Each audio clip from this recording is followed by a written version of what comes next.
years ago, when a medical practitioner, a member of Delhi Legislative Assembly, a very high functionary in a political party, decided to plunge into the field of education, one may have thought this may be another exercise in profit making. But 23 years later, this institution emerges as one of the best institutions in the national capital region of the country. And I say so because in the recently held NAAC cycle, this institution has scored 3.58 on the scale of 4, getting it the grade of A++. Now, why I say that it is one of the best institutions is because even the college who stand at the top of the NIRF ranking have not scored that high on the NAAC cycle. So this tells the story of an institution which in 23 years in the private sector, self-financing its whole operations, has been able to reach thus far. How was this journey possible? Let me ask this from the founder of the institution, Dr. S.C. Vats. So did you visualize when you were setting up the institution that 23 years later we would reach this far? This institution was, has been born out of a society called Society for the Total Revival of National Glory and True Heritage. We formed a society with our judicial officers and civil servants, and they were great idealists. And those ideologues only suggested that we should have a society for revival of national glory and true heritage, and for which we have to cultivate strength of character, and we should be seriously engaged in the task of man-making, character building, and nation building. And it was a matter of coincidence when Swamiji met me, Swamiji Tatwananji, who was the head of the Rajkot RK mission, with whom I had gone to undertake some relief work in Gujarat during the drought. And then he took me to a place called Mayavati, which is the editorial office of Prabuddha Bharat, a magazine started by Swami Vivekananda. And Mayavati has been founded on the principles of non-duality. I and God are not two different entities. So that kind of Advaita ashram which exists in Mayavati in the Pithoragarh district under a silver oak tree on a moonlit night, Swamiji said, we have stockpiles of Vivekananda's literature, and right from a journey from the Himalayas to Kashmir, and then going to Cape Comorin, and then sitting on that rock where he got the enlightenment, and that whole story it narrated, and he said, but we don't have a worthwhile institution to preach Swamiji's precepts, which he taught all his life. Even the World Religion Parliament expounded on what Hinduism was all about.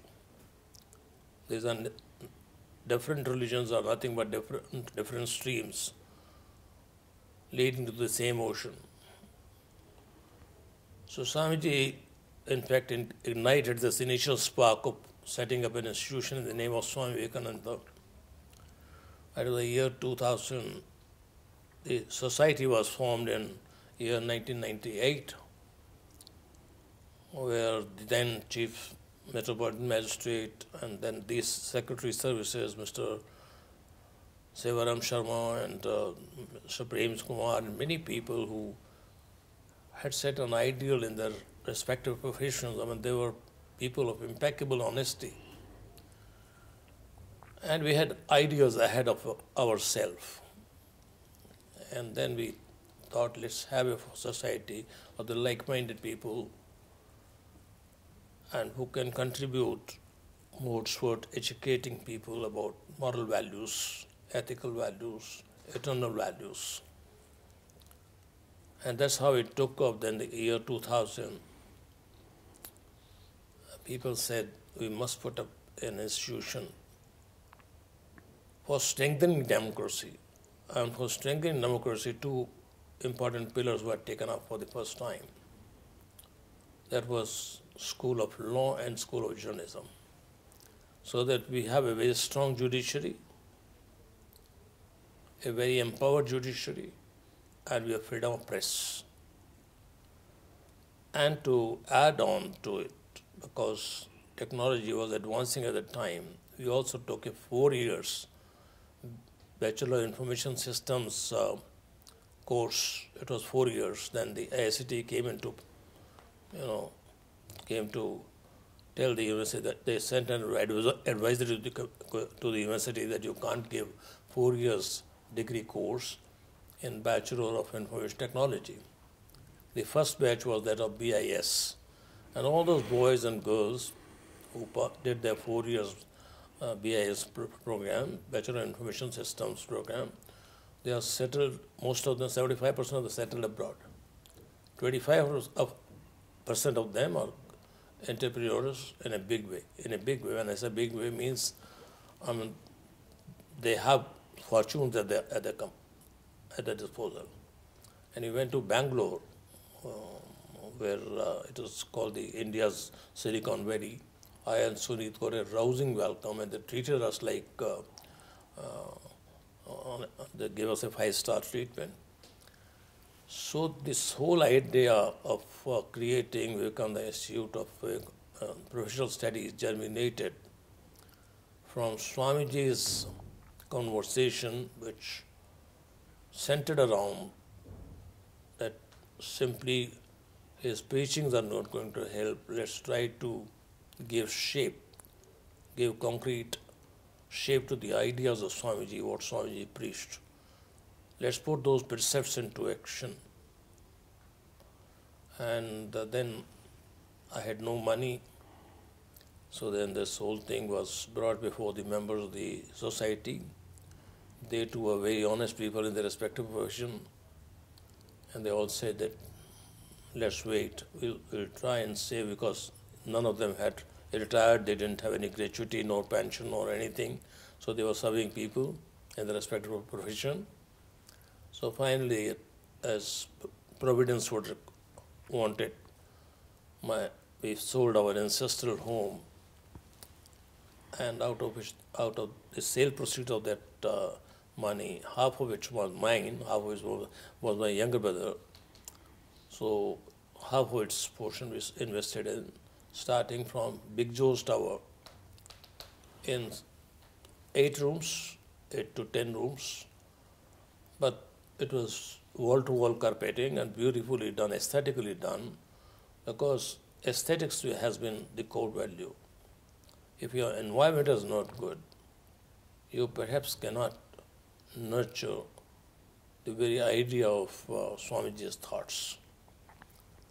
So it was a state-of-the-art infrastructure, and Namita Agrawal was the professor at the Campus Law Center. We brought her here to head the law department. Preeti Sinha, an IIT Delhi professor, she was assistant professor there. We made her professor here.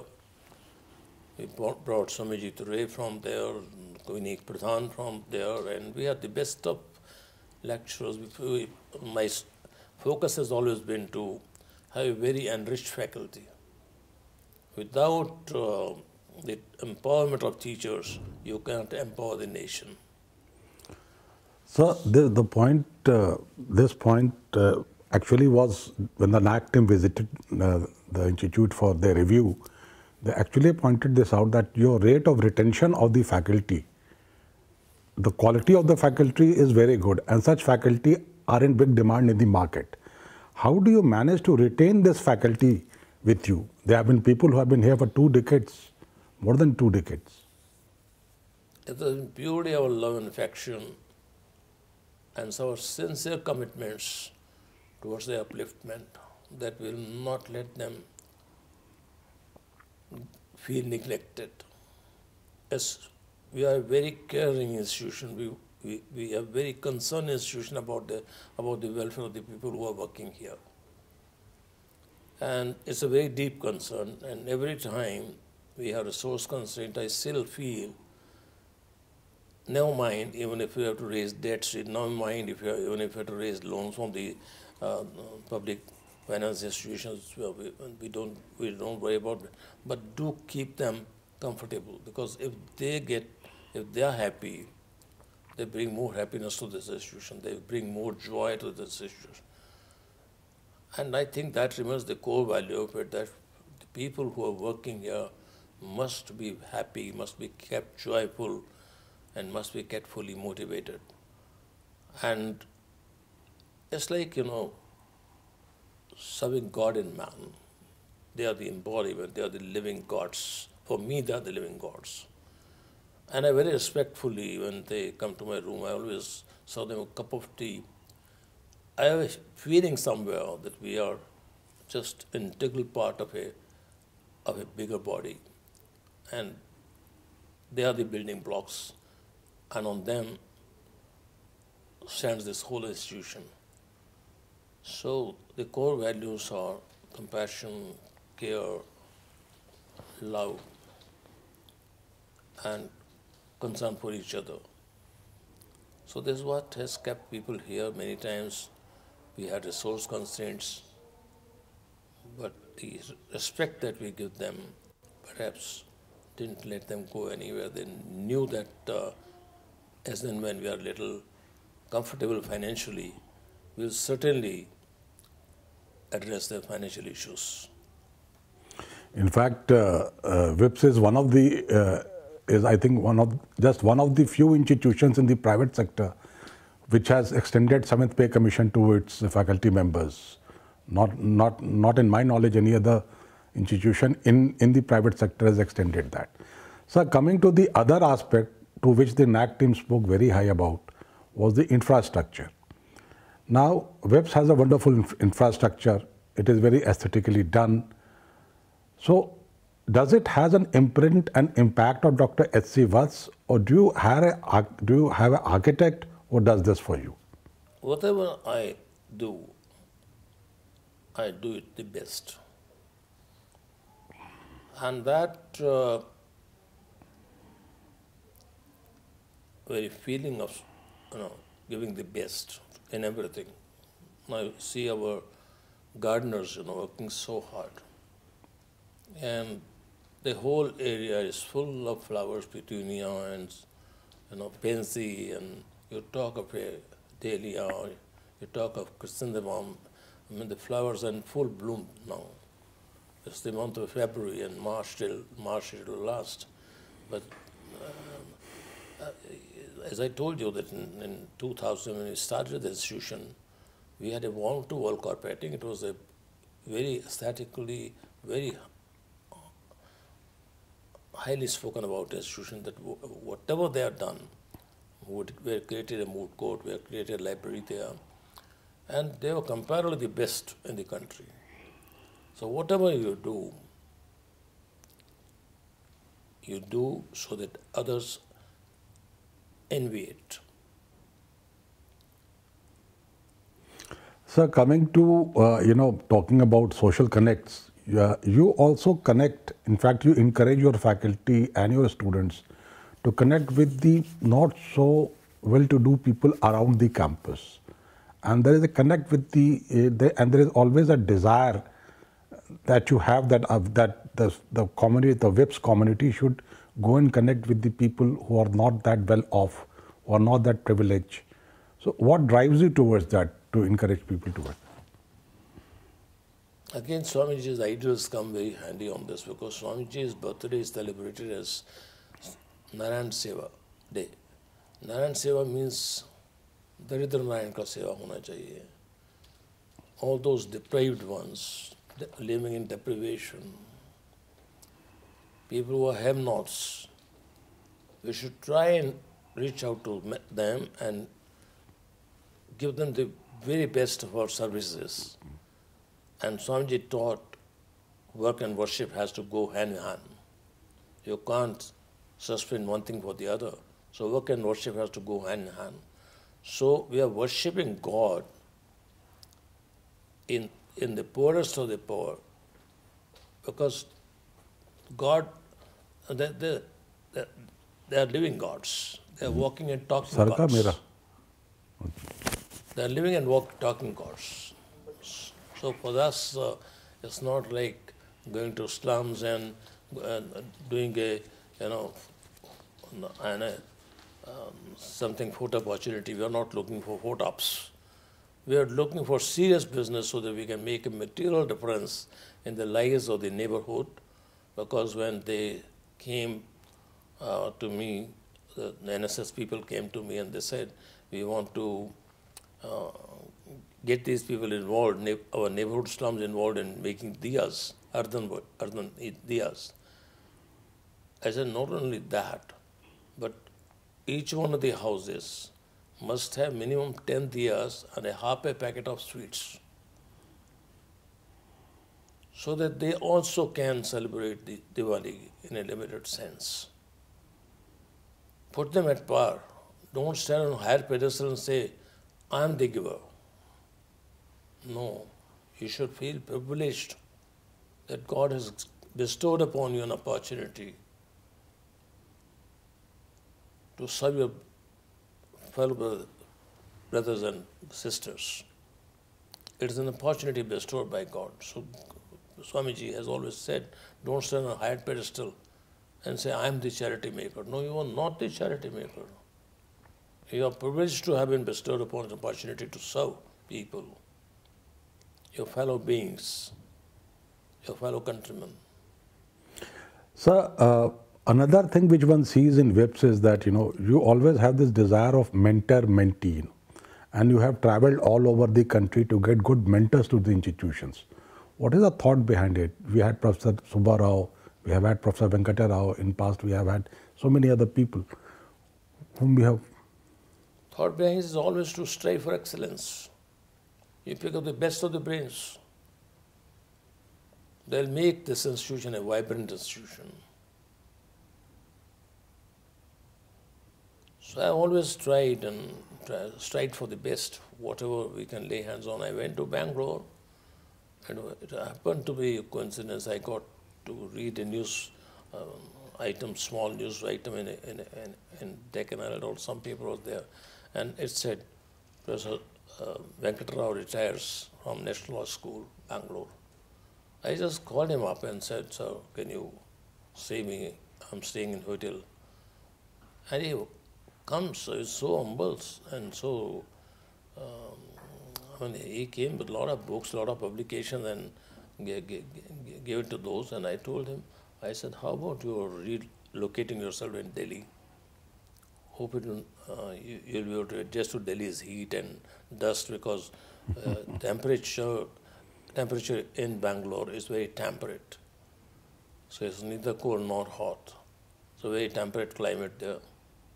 So I requested Professor Venkata Rao, and it was a yearning desire to have him, because I could see brilliance, radiating from him. So he immediately said, no, I can't say no to you, because I can feel that you have a very, very yearning desire to have me there. So he came, he was ready, and with him came Professor Subba Rao, who was there for 9 years, and he was virtually the proctor and everything. He was looking after hostel and everything. By night, any student could reach out to Professor Subba Rao. So Professor Venkata Rao brought Subba Rao also along with. He put one condition only, that I want to have Mrs. Professor Subba Rao also along with me. So you have had the opportunity to work with some of the better institutions in the government sector also. You have been on the board of National Book Trust. You have been on the governing bodies of IIM Raipur, and you have been with some of the leading colleges of Delhi University. How did the experience of those institutions help you to give a shape to VIPS? See, anywhere I've gone, I've tried to make a material difference in the lives of the people out there. So like when I went to Shyam Prasad Mukherjee College for the first time as chairman of the governing body, I found that the staff's common room was completely on a, I mean, the ramshackle, the furniture was not so good. And I got the entire furniture replaced with a cozy one, and I got a conditioners fitted out there. I got a separate student dealing, structure made at the ground floor. Earlier, the students used to pass through the staff council room, and they'll go to deposit their fee. I completely de-linked that. I took it on the ground floor, created a new structure, so the student dealing is completely disconnected with the staff council, with the staff members, where the staff members sit. Faculty, I give them the highest respect. I give the best of canteen. I replaced the canteen contractor there, and we ensured the quality of food was comparable to the best. And then I developed the lawns as my. It's always, it has been my obsession to develop the lawns around so that you can have sufficient lung space, you can breathe in fresh air, and you have a very refreshing feeling when your environment is all green. And there was hardly a person who didn't come there when Sir Arjun Singh was the Human Resource Development Minister. He came there, gave us about 5 lakhs for Rajiv Gandhi Auditorium. Then we had Sonia Gandhi also there. Then we had Sidambaram. Then we had Madhava Sindhya, and everybody. And it was the 25th year of that institution, Shah Mukherjee College. And I tell you, this entire faculty was so full of praise and appreciation for me that they have been given a very respectable sitting room where they can relax and they can have some time to themselves. And I never ignored the staff association. The staff, I maintain a very fine balance between the staff association and the staff council. So there I had a I had 2 terms there after a gap of 5 years. Then I went to Shivaji College. I didn't have a very pleasant experience there. And within 1 year's time, I put it in writing to the Chief Minister, don't send my name again to this college. You better send me to a college which is nearby, and that was Keshav Mahavidyalaya. And then we acquired 10 acres of land, and on that, 35 crores worth. We have 800 capacity centrally air-conditioned auditorium. It's the first one in Northwest Delhi where there's a balcony, and we have this everything, all labs, laboratories, all honors courses are with Keshav Mahavidyalaya. And at that time, principal was had a different ideology. I had a different ideology, but then on one thing we converged when it comes to academics. You will keep it out of the precincts of the institution. So he abided by it, I abided by it, and the rules were very clearly laid down. Neither you will bring politics inside the academic institution, nor shall I bring. And then during that time only, Mr. Pentel came, then everyone, Sheila Dixit came, and so on and so forth. And with the gala, it was inaugurated. The whole new campus was put up in my constituency. So I have always been, I don't sit idle, I can't sit idle. When I went to Raipur, there was the chairman of the finance committee. And the proper tendering was done, but then we want something, that we should have an itemized, tendering. And then we wanted to have a reverse tendering by Tatas. So idea has to be to have the best of it. So now when I am now new building, which everything got to be approved, because that time you had that bricks made out of ash, soda ash, because environmental concerns overtook. Environmental concern overtook, so we had to enhance the budget, send it to the ministry, have its approval, and then with soda ash, bricks, we built the whole institution, and water bodies were duly marked. There was a depression in the plot of land to about 210 acres of land, and no vehicular traffic will go inside. Even the professors and the director will have to bicycle inside the campus. So it's an environmentally very clean campus, a very green campus. So it gives you a lot of satisfaction that you have done your job well. And the finance committee, I mean, is supposed to be passing that, but then in everything we applied our brain. So, in this last 23 years, setting up so many courses, and which has been regulated by different bodies, the University Grants Commission, the NBA, the AICTE, and so many institutions that you have interacted with. One, I want to know that some of the people whom you may recall, who were real visionaries, luminaries, who gave you an idea, who gave you a vision with their exposure, their understanding. And second, when we talk of NEP and we talk about autonomy of the education institutions, where are we going? In 2019, 2018 we applied for autonomy. And autonomy gives us more academic autonomy, more academic freedom to pick up courses that we want to run in this institution. And besides that, it also gives you financial autonomy to an extent that you don't have to go through the rigmarole of fee regulatory committee and so on and so forth. So you have to have one member of on the finance committee representing the Delhi government and the IP University. So also on your academic council for deciding on which courses to be launched.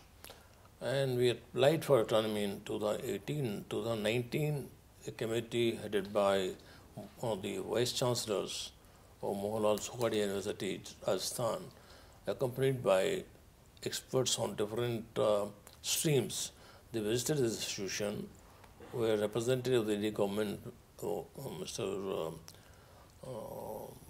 Dadich was there, and Mr. Anu Beniwal was Dean of the School of Social Sciences at NAAC University. He represented the university because that is the quorum.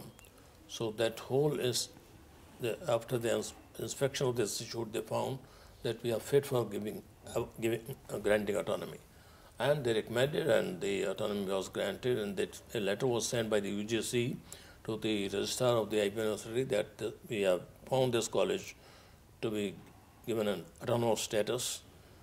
But then they kept on dilly-dallying, and they kept on shuttling, they kept on blaming one another. They said, now it has been sent to the Delhi government, and let the Delhi government take a call, it's being his government university. So none of them will take a call. Finally, we moved the High Court of Delhi before a single bench, but the IP University revised their petition. They went to the division bench of the Delhi High Court against our single judge bench. Even though the order had not come, but to preempt that, they challenged the legality. They challenged the legality of the regulation, University Grant Commission regulation, under which autonomy can be granted. University has taken a stand that the University Grant Commission could not have formulated a regulation to grant autonomy to college. There are 20,000 plus autonomous colleges across the country, and all were given by either the state government or by the University Grant Commission. Because they want to have been granted autonomy by the University Grant Commission.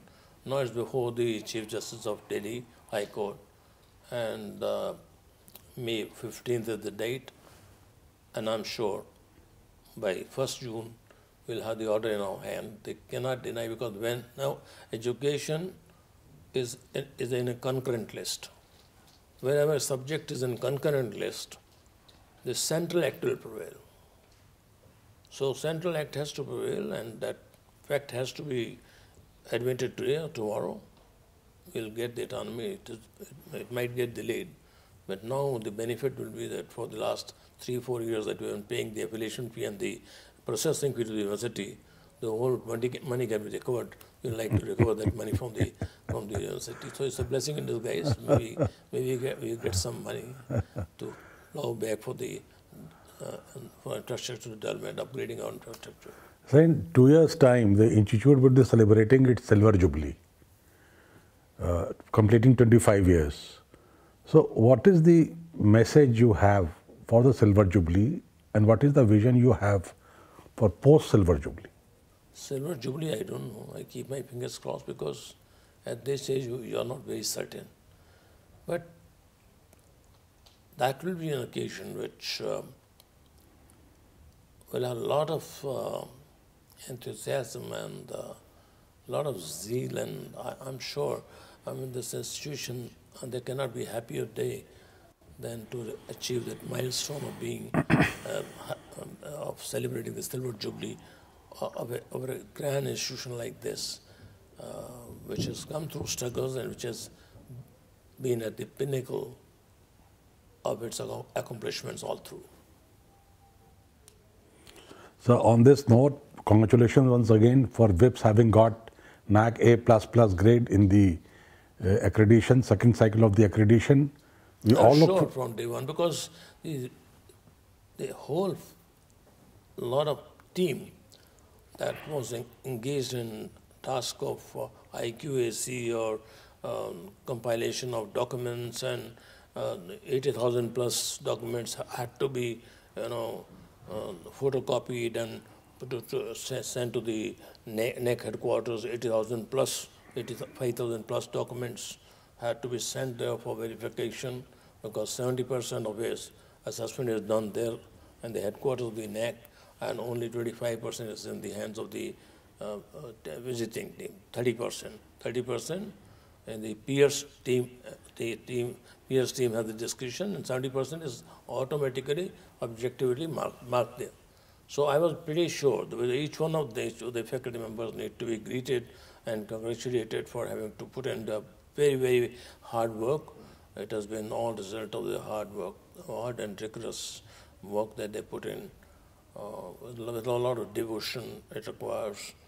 And the devotion, dedication has really borne the fruits in the form of this A++ is a very, very difficult target to achieve, which we have been able to do with the cooperation of the dedicated faculty members, and the whole lot of team was engaged for about 6 months only on uploading papers and sending them to the headquarters. So I congratulate everybody for this. Everybody has done their very best for having the A++, which is the highest grade. And we are the fourth, perhaps third or fourth in Delhi, to have the 3.58, which we are 0.2 more than our own university. Our university, the best college in the country, we are ahead of everybody. Yeah. So on that very happy note, we thank you, sir, for having been here. So much. And we look forward to a grand celebration of Silver Jubilee.